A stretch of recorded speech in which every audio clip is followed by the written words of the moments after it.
The difference between a good life and a bad life is how well you walk through the fire. Knowing your own darkness is the best method for dealing with the darknesses of other people.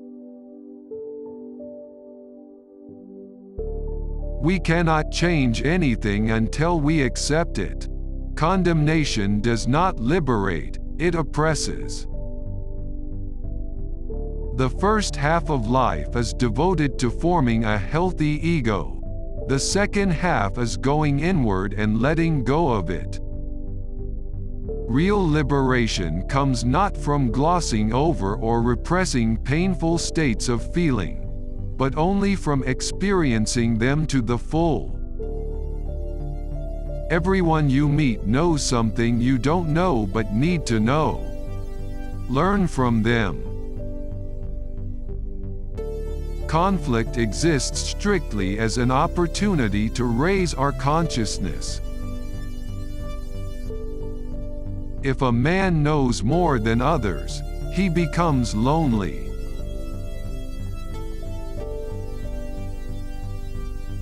The ability to ask questions is the greatest resource in learning the truth.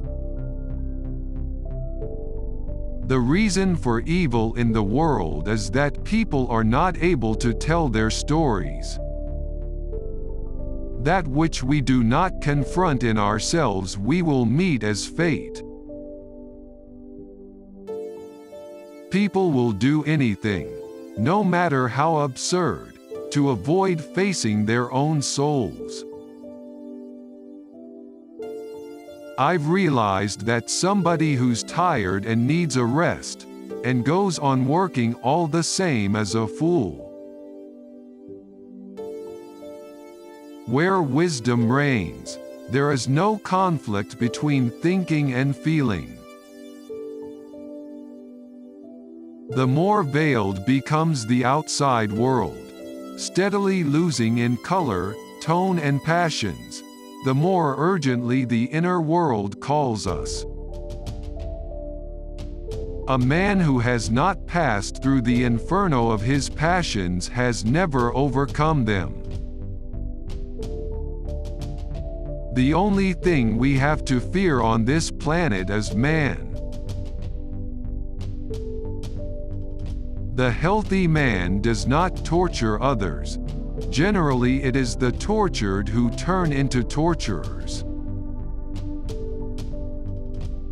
There is no birth of consciousness without pain.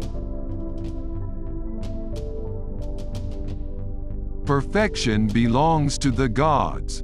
The most we can hope for is excellence. Wholeness is not achieved by cutting off a portion of one's being, but by integration of the contraries. One is always in the dark about one's own personality. One needs others to get to know oneself. Good does not become better by being exaggerated, but worse. And a small evil becomes a big one through being disregarded and repressed. Life is a luminous pause between two mysteries that are yet one. Much of the evil in the world is due to the fact that man in general is hopelessly unconscious. You must live life in such a spirit that you make in every moment the best of possibilities. Real work is completed in silence and strikes a chord in the minds of only a very few. We should not pretend to understand the world only by the intellect. The judgment of the intellect is only part of the truth.